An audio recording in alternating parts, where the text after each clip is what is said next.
Јас правев белешки овде за разговорот, но на она што сакам првенствено како вовет на оваа моја реплика е да напоменам дека денес сега тема треба да ни биде покачувањето на платите во Министерството за внатрешни работи за 10%. Тема која треба, верувам, сите сложни да бидеме околу истата. Дали нивната плата треба да се покачи? Да, треба да се покачи, бидејќи ако инфлацијата е 20%, 10% треба да се покачи платата. Тема исто така треба да ни биде и да се бодриме за тоа како овде се овозможи со поддршка на пратениците од ВМРО ДПМН да има зголемување на платата во администрацијата за 15%. Да им овозможиме подобра иднина на луѓето. Се што можеме да направиме во наши рамки, во наши можности за подобра иднина и подобро утре на сите граѓани во Република Македонија.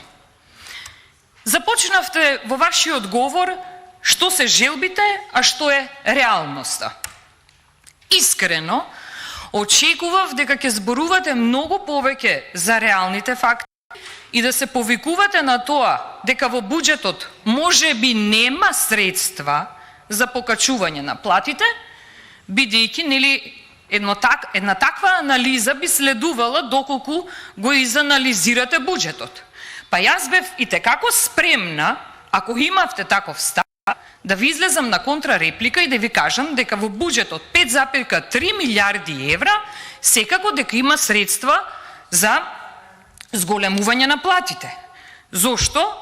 Заради тоа што ако може во овој буџет да се издвојуваат приближно 2 милиони евра набавка на автомобили, може да има ваков луксузен буџет да овозможи на вработените во полицијата да имаат зголемување од 10% во период, замислете, кога инфлацијата е 20%. Во ваков буџет, кој овозможува 487 милиони евра да се прават трансфери под ставка разни трансфери, а на сите нас овде ни е јасно и на македонската јавност е јасно, тие разни трансфери за се што служат, верувам дека убаво ќе беше да дискутиравте во вашиот говор, да кажевте еден конкретен факт за тоа што е реалноста. Ако се повикавте на тоа дека нема средства, ќе бевте побиени во вашата дискусија. Но јас, сега, бидејќи вие започнавте реалноста и не вративте назад со временската машина на враќање временски назад многу повеќе години, колешке, зборуваме за иднина, на никого не му одговара и не е убаво да дофрлате, нели, впрочем, цело време го кажувате тоа. И сега, реалноста не вративте назад. Реалноста не е да се враќаме назад, реалноста е дајте да зборуваме за денес. Што се случува? Што ќе се случува утре, бидејќи зборуваме за буџет кој треба да се случува во 2023 година. Ама, во недостаток на факти, во недостаток на причини како да објасните во јавноста и како да го преживеете овој период на срам за вас, верувам, заради тоа што треба да се има храброст и доблест, се каже дека не може да се покачат платите, а да самите гледате во буџетот дека има средства за тоа, и вие ја вртите топката и ја носите дискусијата назад, во вашата реалност. И сега, почнавте да зборувате за униформите. Како се делеле униформи?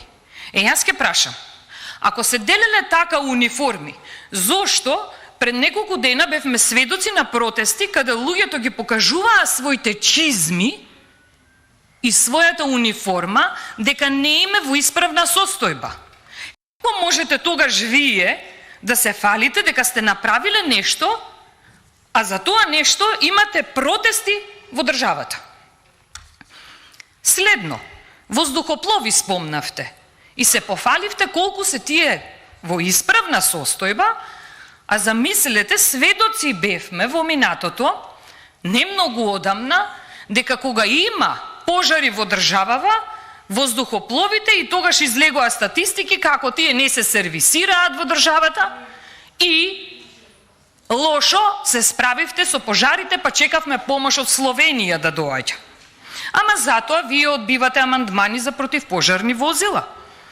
Спомнавте спортска опрема, сетови за брза помош и се фалевте со нешто што е направено во Министерството за внатрешни работи, а замислете, колку вкупно чини тоа што е направено, не го покрива